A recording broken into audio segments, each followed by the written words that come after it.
Hey, how's it guys? So in this video, I want to show you how to build a grammar check desktop application using Python and based on OpenAI API. Alright, so this is going to be the application that we're going to build. From this application, we can select the model that we want to use. So from one of my previous video, I walk you to how to get started with OpenAI API in Python.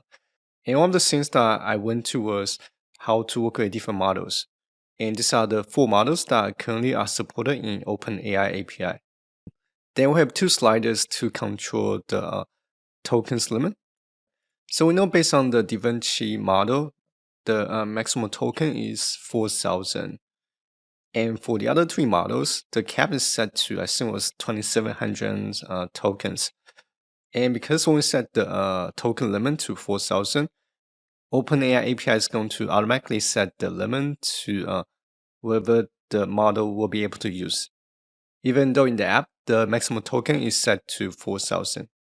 Now here we can also set the temperature value between 0 to 1. Then we have the prompt box and the output. Alright, so here, let me go ahead and insert a new tab. So here I have a PDF file, and it's going to be the exercise that I'm going to use. Actually, not exercise. The grammar text I'm going to use. So I'm going to paste this paragraph right here. Then I'm going to click on submit. And because my maximum token is set to 10 right now, when OpenAI API is trying to process the input, so based on the token limit that we specify, it can only return this many strings. Alright, so here if I increase the token limit, let's do 1,000. And I'll process the input again. Now this time the app will be able to process the entire paragraph. So that's basically the overview of this application. Now let's dive into the tutorial. Alright, so for this application, we'll be using 2 libraries. To build the desktop application, I'll be using PyQt6 framework. And we can install the library using the command pip install PyQt6. And to work with OpenAI API, we need to install the OpenAI Python package using the command pip install OpenAI. And that's everything we need to install. Alright, so open a blank Python script. Now, before diving into the tutorial, make sure that you sign up for an OpenAI account by going to openai.com/API. And that will take you to OpenAI's homepage. Then simply create an account. I'm going to log into my account first.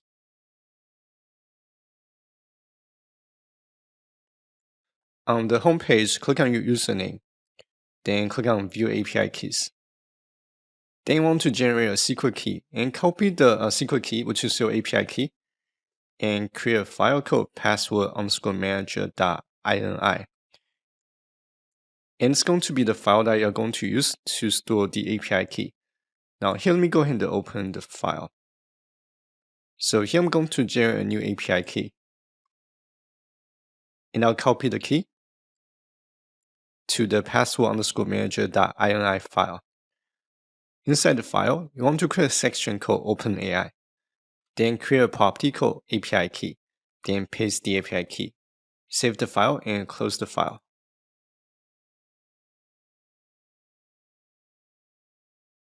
The next thing you need to do is you need to go to the website from the link in the description below.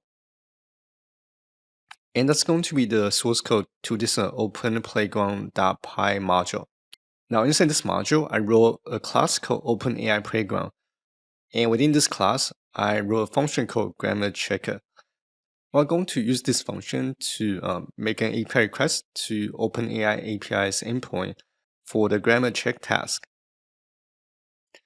Alright, so once you download this OpenAI Playground.py file, then I want to create a blank script, and I'll name the script app.py. Now let me go ahead and import the libraries. Alright, so let's take a look at the import statement. Now to create a grammar check desktop application, I'm going to import the system module and read the API key from the config parser module, I'm going to import the config parser class. And from the OpenAI Playground module, I'm going to import two items. The first one is going to be the OpenAI Playground class, and the second item is going to be the GPT-3 models dictionary. Right, so here let me open the OpenAI Playground.py file first. So here's the GPT-3 models dictionary. So basically, I'm giving each model ID a label, which is going to be easier to identify, and we don't have to type everything to reference the ID. While the file is still open, let's look at this grammar check function real quick. So from this function, we have several parameters. We have the prompt, which is going to be the paragraph that we're going to provide for OpenAI API to detect any grammar mistakes, followed by the model that we want to use. And for the rest of the parameters, such as temperature, max tokens, so this is going to be the maximum token that the API will be able to process. But here we have temperature, top P, frequency penalty, presence penalty, and so on. And I did cover those in my Getting Started with OpenAI API tutorial. So if you're new to OpenAI API, feel free to watch the introduction video from the link in the description below. Now, based on the arguments that we provide, it's going to pass to this OpenAI.completion.create function.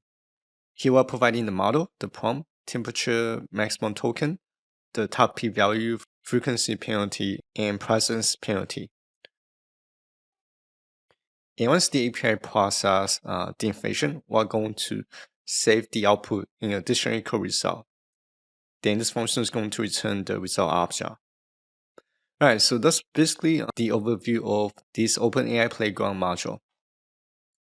Now, here are all the widgets that I'll be using to construct this application.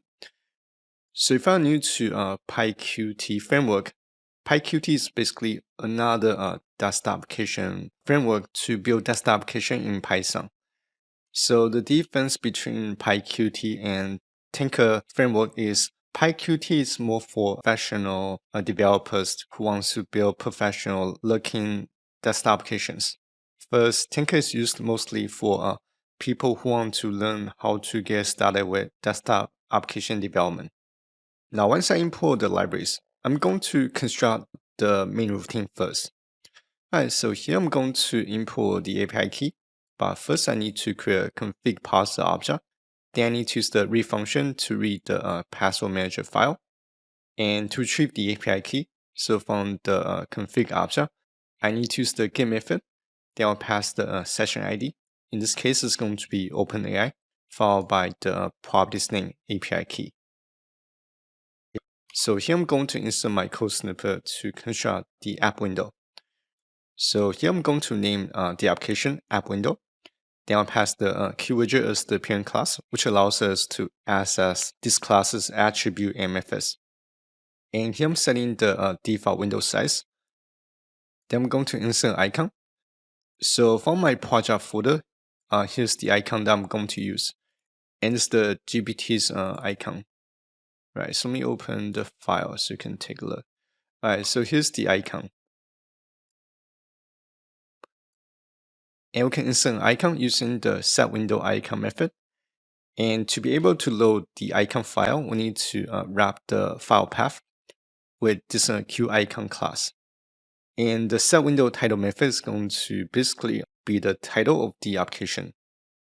Now in PyQt 6, we can actually apply CSS style sheets using the setStyleSheet method. So inside the setStyleSheet method, and because we're using QWidget as the parent class to construct the overall desktop application window. So here inside the setStyleSheet method, we need to first of all specify the class that wants to insert the CSS style property, followed by the property that want to update. And here I'm setting the default font size to, let's do 14 pixel. Now to organize the widgets, so here we need to create several layouts. So here I'm creating a dictionary called self.layout.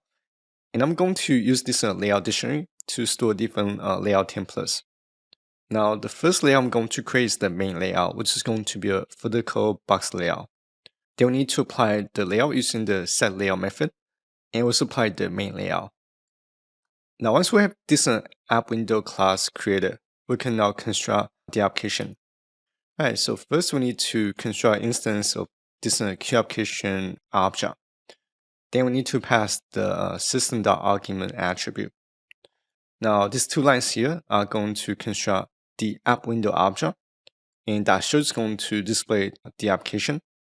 And this system.exit method is going to terminate the application section when we exit out the application.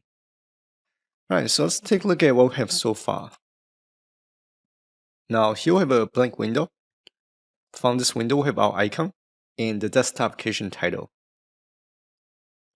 Now, let's revisit the application again. So I made a small change, which is to include this close button. And previously, we didn't have that button to close the tab.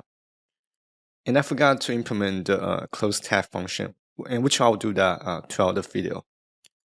So when we are going to create this application, we are going to insert tab manager, which allows us to create multiple tabs. And within each tab, we also have another window, which is going to be the grammar check application itself. So essentially, we're going to insert tab manager. And within each tab, we're going to insert another window, which is going to be the interface itself. Now let's go ahead and create the tab manager first. So here I'm going to create a class called tab manager. And I'm going to pass the Q tab widget as the parent class. So for each widget, we have different signals, such as when you click on something, different signals are going to get fired. For this application, I want to customize my signal. I want to name the signal plus click, meaning that when I click on the plus symbol, I want to trigger a signal, which allows me to trigger another function. And inside the constructor, I want to capture different signals that comes to this tab manager class. So basically, when you insert this install event filter method, we can insert this built-in event filter method. So whenever a signal is triggered, this event filter method is going to fire. And this method is going to capture two things, the widget object and the event type. Now inside the event filter method, I want to capture the signal from each tab bar. And for the event type, I want to capture the resize event. And the reason we need to implement this event filter is because, so by default, the Q tab widget does not have this add new tab functionality. So we have to implement this functionality ourselves using the Q2 button widget. Now let me come back to this later. I want to finish the event filter first. But first I need to figure out, based on the parent tab location, I need to set the button to be the same geometry, such as the same height. But for the width, we actually need to manually try out different width value. So this line here is going to return the default tab bar geometry value. Then I'm going to store the geometry's value into this R object. And once we have the geometry's information, we can reference the heights using the height method. And I'll pass the height value to this h variable. Now going back to the top, so this statement here is going to create the close button or display the close button. And to create the plus button, I'm going to use the Q2 button widget. And I'll insert the plus sign as the display the text. And I'll name the object self.add button. And these two lines here is going to set the add button's size and location. Then we need to return the event filter states using this return followed by super.eventFilter, and we'll pass the original parameters. So when we click on the Add tab button, we want to trigger the click signal. And to be more descriptive, so I'm going to swap the signal with this plus click signal. Now to close the tab, I'm going to reference this tab close request signal. So this signal is going to fire every time when I click on this close button.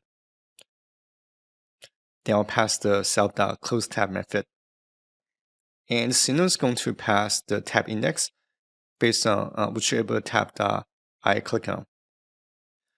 So that's going to be the tab manager class.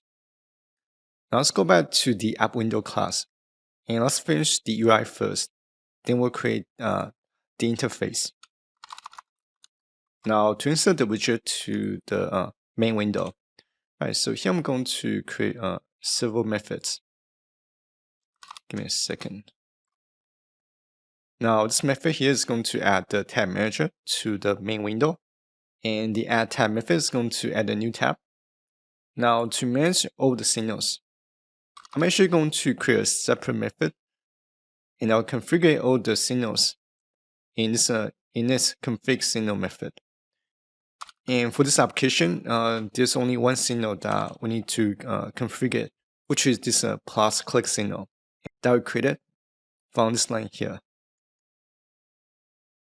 Now going back to the constructor, so we need to run those methods.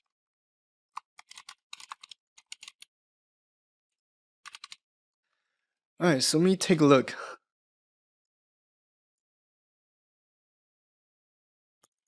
So here I have a typo. Let me fix that. All right, so here's what we have so far. So this white area is going to be the tab manager. And because we haven't created the interface yet, now let's go ahead and create the interface, which is going to be the last step. All right, so here I'm going to name the application or the interface grammar checker. And I'll pass the QWidget class as the parent class. All right, so let's see. So I don't need these two lines because we're setting the window size from the main window. So here I'm creating a OpenAI Playground object. And from the OpenAI Playground class, we need to pass the API key. Then I'm going to construct my layout manager inside this grammar check window. And this init UI method is going to construct the interface. All right, so here let me go ahead and insert my code snippet to create the init UI method. Now let's take a look at the code base. So here I'm creating a different layout manager called QForm layout. Then I'll add the layout on top of the main layout, followed by creating all the widgets that we'll be using in this application. All right, so let's see. So the model object is going to be the combo box, and self.prompt and self.output is going to be these two text boxes. And self.max tokens and self.temperature is going to be the slider. So by default, when you create a slider, the slider is going to get placed vertically. And based on the property that we need to reference, so for max tokens, I'm setting the minimum to 10 tokens. And for the maximum, based on the API documentation, we can only use up to 4,000 tokens for the DaVinci model. And single step is going to be every time when you use the keyboard to adjust the slider's control. And that's going to be the distance that the slider will be able to travel using the keyboard. And page step is going to be based on the mouse click. Now for the temperature slider, I'm setting the minimum to 0 and maximum to 100. And the reason why I'm doing this way is because, so unfortunately QSlider widget doesn't allow decimal points. We can only insert integers. And to be able to pass value between 0 and 1 in a float data type, we need to further process the slider value once we receive the value from the click signal. And these two are push buttons. The status bar, which is going to display, here let me click on submit. So here the status bar is going to display a message right at the bottom. So this is going to be the place we want to insert different information to allow the users to see. All right, so let's see. So here I'm referencing the form layout. Then I'm adding the label, followed by the widget I want to display. So these code blocks here are basically doing the same thing. So I'm inserting different widgets to different locations to create the interface that looks like this. Now from the grammar check class, I have two methods that I want to implement. So it's going to be very similar to what I was doing before. So this one's going to configure the signals, and this method is going to set the default value of different widgets. Now let's create the init set default settings method first. So here I'm adding the models to the combo box. And for the sliders, I want to insert the tick labels, which are these labels right here, to allow users to be able to figure out the sliders value more easily. So basically, based on the tick location, we can determine the approximate value. Right, so it's going to be 0.1, 0.2, 0.3, and so on. And to be able to update the slider value instantly, so here we need to do two more things. We need to set the checking to true. So when we set this method to true, the value change signal is going to fire wherever we move the slider. But if we set the value to false, then the value change signal is going to fire when we let go of the mouse at this point. So my intention here is I want the users to be able to see the current maximal token value and the temperature value. Right, so here let me insert a note. And this will be token slider. Now I want to do the same thing for the temperature slider. So I want to set the tick position to below the horizontal line. For the token slider, I want to set the tick interval to 500 per step. And when I launch the application, I want the label to display the current slider value using this set text method. And we can reference the slider's value by using the value method. The next method is going to be this init configure signals method. So these two lines here is going to update the label value whenever I move the slider. And the value change event is going to fire. Then we're going to update the label text using this statement here. And to convert the temperature value to float, so I need to divide the number by 100. And I'll set the decimal point to 2 places. All right, so let's take a look. Let's see. Oh, let's go back to the app window class. Now from the init UI method, I want to add the self.tabManager.add tab method. So when I launch the application, I want to insert the grammar check window as the default interface. And it's going to be the tab title. Now for the add tab method, we need to insert the self.tabManager.add tab method. And again, it's going to be exactly the same statement, except that for the tab title, we're going to use the tab count value as the tab number. Now let's take a look at what we have so far.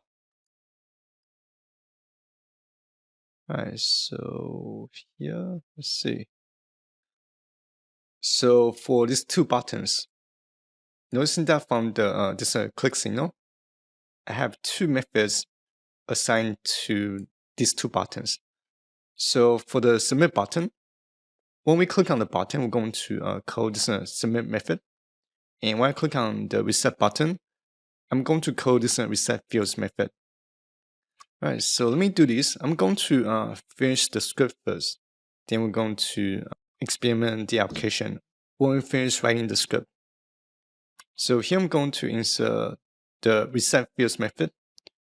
So basically, yeah, let me put the application back. So basically, when I click on the reset button, I'm going to clear both text boxes, which is what these two lines are doing. Then I want to clear the status message. Now from this submit method, so first I need to grab the text block from the prompt window. And this if condition is going to check if any text is provided. And if nothing is provided, then I'm going to show a status message. Prompt is empty. Then X out the method. Otherwise, I want to clear the status bar.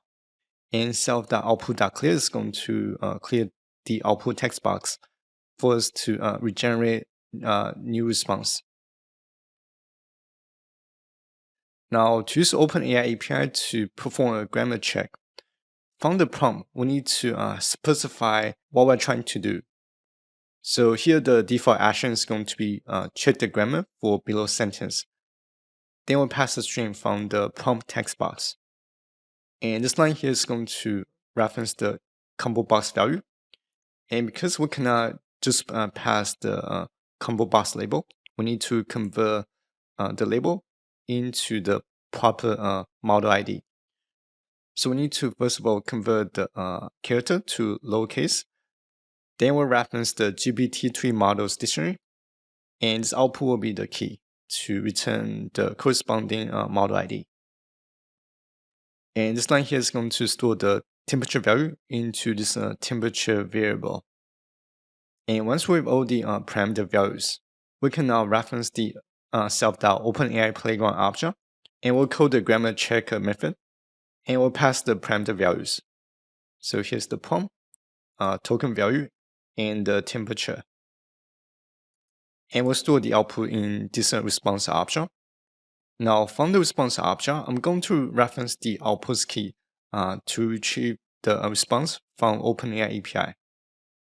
And this line here is going to use the status bar to display how many tokens this API code have used. And that's everything we need to write to create this desktop application.